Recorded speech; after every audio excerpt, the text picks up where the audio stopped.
KMC 전산회계 2급 필기 기출문제 풀이 설명을 시작하겠습니다. 회계는 교육이 아니라 훈련입니다. 자격증 취득을 위해서 반복적인 학습이 꼭 필요하며 교재가 없이도 보고 듣고 읽기를 반복하게 되면 이해와 암기가 저절로 될 것입니다. 1번 ABC 및 D에 들어갈 용어를 올바르게 짝지은 것은 이 문제는 재무상태표하고 손익계산서에 대한 물음입니다. 재무상태표는 기업의 일정 시점의 재산상태를 나타내는 재무제표이고 손익계산서는 기업의 일정 기간의 경영성과를 나타내는 재무제표입니다.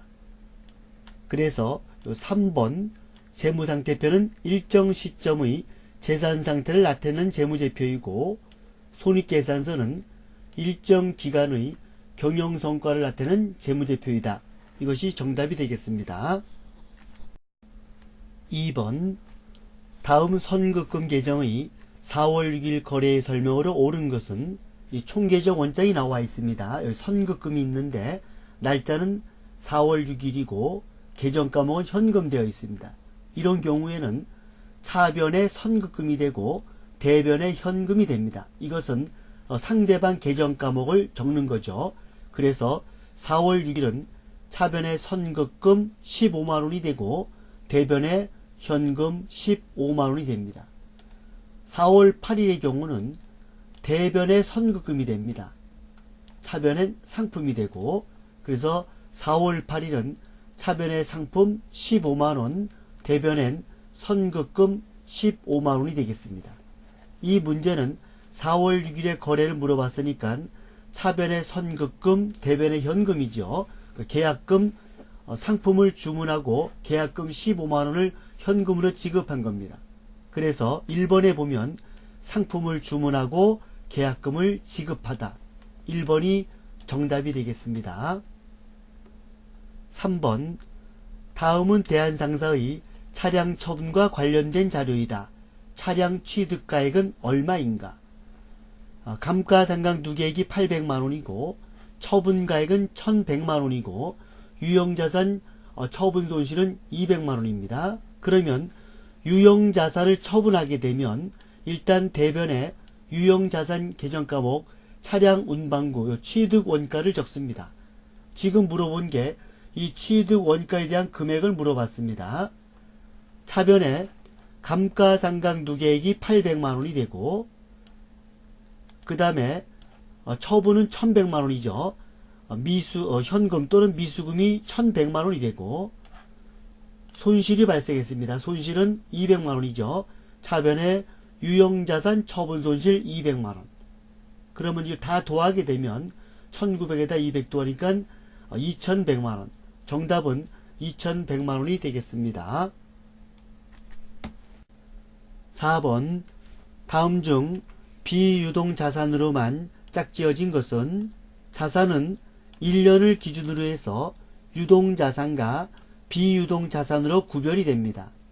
유동자산은 1년 이내 즉 단기에 변화가 일어나는 거고 비유동자산은 1년 이후 즉 장기에 걸쳐서 변화가 일어나는 겁니다. 유동자산에는 당좌자산과 재고자산이 있고 비유동자산에는 투자자산, 유형자산, 무형자산, 기타 비유동자산이 있습니다. 그러면 1번 비품은 유형자산입니다. 유형자산이기 때문에 비유동자산에 해당이 되죠. 받을 어업은 당좌자산이기 때문에 비유동자산에 해당이 되지를 않습니다. 토지, 유형자산, 차량, 운반구, 유형자산입니다. 그래서 비유동자산에 모두 해당이 됩니다. 2번이 되겠죠. 3번은 선급금은 당좌자산이고 임대보증금은 비유동부채입니다. 부채. 부채이기 때문에 해당이 안되죠. 4번은 비품은 유형자산이 맞는데 선수금은 유동부채, 부채가 되기 때문에 해당이 되지 않습니다. 정답은 2번이 되겠습니다. 5번 다음 괄호 안에 들어갈 내용으로 옳은 것은 기업 실체의 경영활동의 결과로서 발생하였거나 발생할 현금 유출액을 나타내며 경영활동 종류에 따라서 매출원가, 급여, 감가상각비, 이자비용, 임차비용 등과 같이 구별할 수 있다. 여기 보면 급여, 감가상각비, 이자, 비용 있죠. 그럼 해당 사항이 비용이겠죠. 비용이 되겠습니다. 손익계산서란 일정 기간의 경영성과를 나타내는 재무제표인데 비용과 수익을 기록하는 재무제표입니다. 6번 다음 중 주요 장부로만 짝지어진 것은 먼저 우리가 부기와 전산회계를 구별할 줄 알아야 됩니다. 부기는 거래가 발생을 하면 분계를 하여 분계장에 기입하고 총계적 원장에 전기를 합니다. 그리고 나머지 보조장부에는 우리가 수기로 입력을 합니다. 전산회계는 거래가 발생을 하면 분계를 하고 전표에 입력을 합니다. 그러면 나머지 보조장부는 자동으로 입력이 되는 겁니다. 여기 주요 장부 그러면 이 부기에 관련된 질문인데 모든 거래는 발생을 하게 되면 분계장과 총계적 원장에 다 기입이 됩니다. 그래서 이 분계장과 총계적 원장을 우리는 주요 장부다 이렇게 얘기합니다. 그래서 가하고 다 4번이 정답이 되겠습니다. 7번 건물의 엘리베이터 자본적 지출을 설치하고 아래와 같이 회계 처리한 경우 발생하는 효과로 옳은 것은 엘리베이터 설치했죠. 이것은 자본적 지출입니다. 자본적 지출인 경우는 자산으로 처리하죠. 차변에 건물로 처리해야 되는데 수익적 지출인 수선비로 처리를 했습니다. 이런 경우에는 자산으로 할 것을 수익적 지출인 수선비로 처리했지 잘못된 거죠. 비용이 과대 계상이 되고 자산이 과소 계상이 되는 겁니다. 비용이 과대 계상됐기 때문에 순이익은 줄어들겠죠. 순이익의 과소 계상이 되고 순이익이 줄면은 자본이 역시 과소 계상되는 겁니다. 그래서 여기는 비용의 과대 계상 1번이 정답이 되겠습니다. 부채는 해당이 안 되고 자산의 과대가 아니고 자산의 과소죠. 또 수익은 해당이 안 되는 겁니다. 8번 다음 분계에 대한 거래 종류가 날짜별로 옳은 것은 이 거래가 분류가 될 때는 이 세 가지로 분류가 됩니다. 교환거래, 손익거래, 혼합거래. 교환거래는 이렇게 차변에 단기대여금, 대변에 현금과 같이 자산부채 자본의 변화만 있는 게 교환거래입니다. 손익거래는 이렇게 수익이나 비용이 발생하는 겁니다. 대변에 이자 수익이 발생했기 때문에 이것은 손익거래입니다. 혼합거래는 교환거래와 손익거래가 합쳐진 겁니다. 그래서 차변에 현금 52,000원, 대변에 단기대여금 5만원, 이자 수익 2,000원 이렇게 된 게 이게 바로 혼합거래입니다. 여기 현금 단기대여금만 나오면 교환거래, 현금 이자 수익만 나오면 손익거래. 이 혼합거래는 교환거래와 손익거래가 다 들어있기 때문에 혼합거래라 이렇게 얘기합니다. 그래서 9월 5일은 여기 보면 현금, 단기대여금 요거만 교환거래, 이자 수익만 나왔으면 손익거래 다 나왔기 때문에 이것은 혼합거래가 됩니다. 혼합거래. 그리고 9월 7일은 소모품비가 나왔기 때문에 손익거래가 됩니다. 답은 3번이 되겠습니다. 9번 다음 거래의 결과 자본 즉 순자산의 변동을 초래하는 거래가 아닌 것은 자본의 변동이 오려면 비용이 발생하거나 수익이 발생을 해야 되는 겁니다. 1번 사업 확장을 위해 현금 500만원을 은행에서 차입하다. 차변의 현금 500만원, 대변의 단기 차입금 500만원이죠. 자산이 증가하고 부채가 증가했기 때문에 자산과 부채가 동시에 증가하면 자본에는 변동을 초래하지 않습니다. 1번이 틀렸습니다. 2번 사장의 개인사용 목적으로 현금 100만원을 인출하다. 차변에 인출금 100만원, 대변에 현금 100만원이죠. 인출금은 즉 자본의 감소를 가져옵니다. 3번 은행 차입금에 대한 이자 10,000원이 보통예금 계좌에서 인출됐다. 이자가 발생했죠. 차변의 이자 비용 10,000원, 대변의 보통예금 10,000원. 비용이 발생한 만큼 당기순이익이 감소하고 당기순이익이 감소하면 자본이 감소합니다. 원가 40,000원의 상품을 70,000원에 외상 판매하다. 차변의 외상 매출금 70,000원, 대변엔 상품 매출 70,000원. 수익이 발생했습니다. 수익이 발생한 만큼 당기순이익이 증가하고 당기순이익이 증가하면 역시 자본도 증가하게 됩니다. 10번 순천상사는 2013년 9월 1일 1년분 임대료를 24만원 현금으로 받고 수익 계정으로 처리하였다. 2013년 기말에 임대료를 월할 계산할 경우 결산 정리분계로 오른 것은, 자, 9월 1일 날에 임대료를 받으면서 수익으로 처리했다 그랬습니다. 그래서 차변에 현금 24만원이 되고 대변에는 임대료가 24만원인데 요 임대료는 1년분이죠.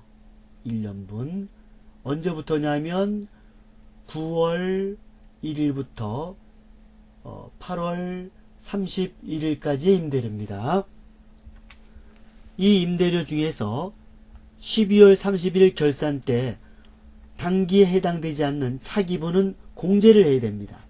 그래서 차변에 임대료가 감소하면서 수익이 감소하고 대변엔 선수수익이라는 부채가 생깁니다. 부채가. 금액은 얼마가 되냐면 24만원 곱하기 1년치니까 12분의 차기분, 내년 거. 8월 말까지면 8달이죠, 8달. 그래서 12분의 8이 되겠습니다.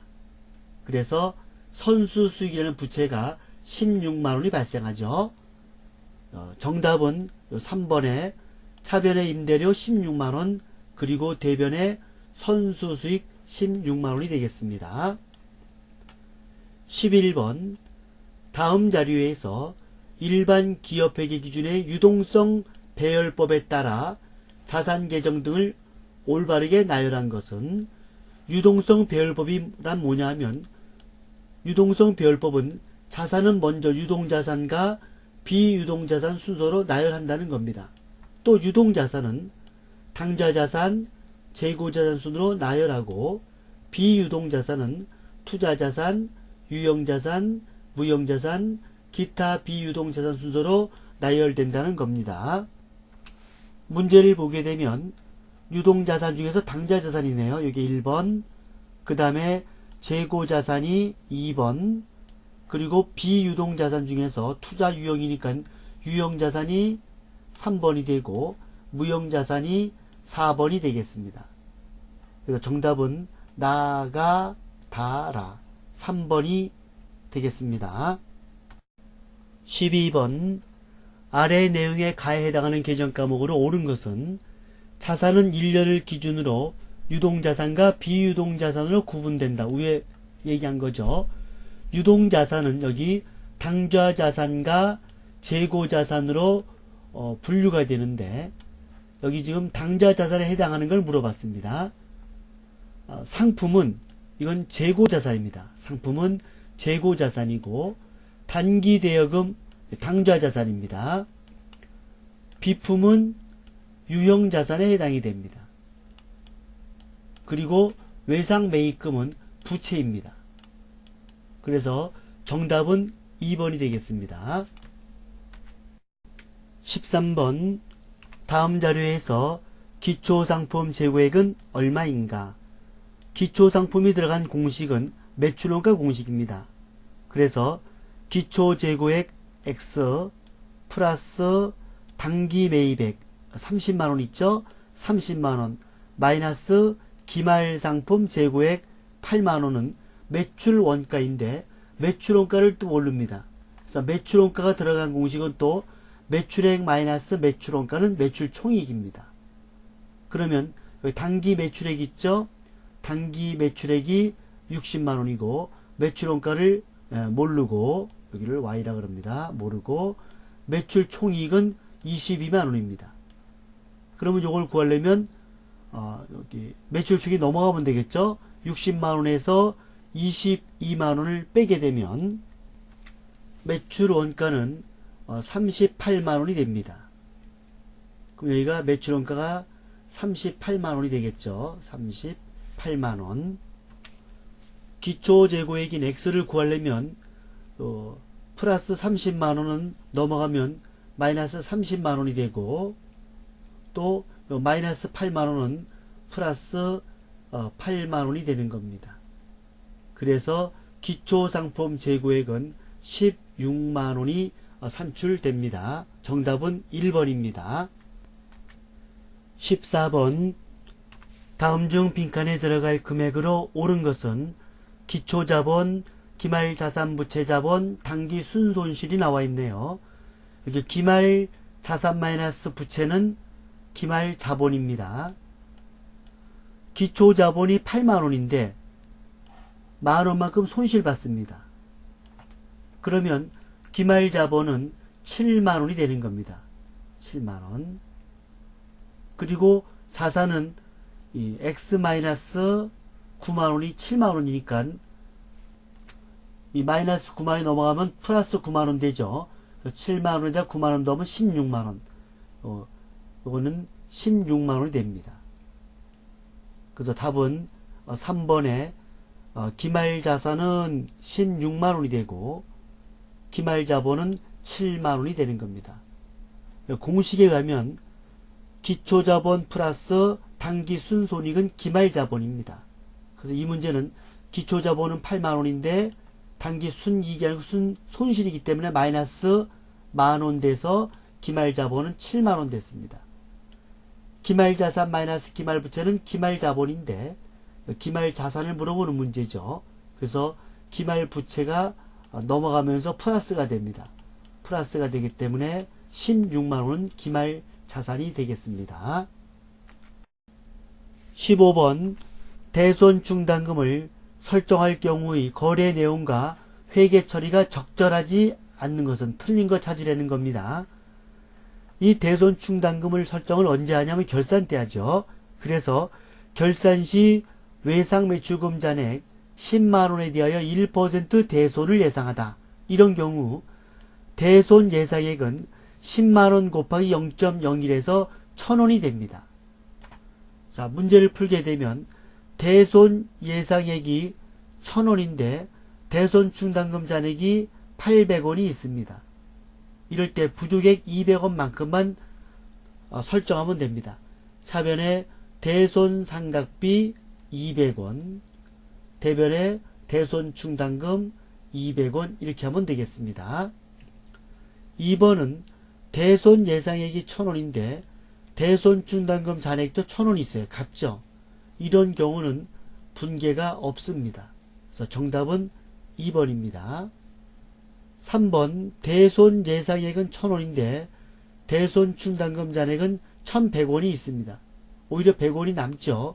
이런 경우는 차변의 대손 충당금 100원을 감소를 시키고 대변엔 대손 충당금 환입을 100원을 만듭니다. 100원을. 이런 경우 대손 상각비도 판매관리비고 대손 충당금 환입도 판매관리비예요. 근데 판매관리비가 왜 대변에 있느냐? 이 대손 상각비는 판매관리비가 맞는데 대손 충당금 환입은 판매관리비 부의 표시라래. 부의 표시. 부의 표시란 말은 뭐냐면 판매관리비에서 뺀다 이런 뜻입니다. 마이너스다 이런 표시가 되겠습니다. 대손 충당금 잔액이 없다.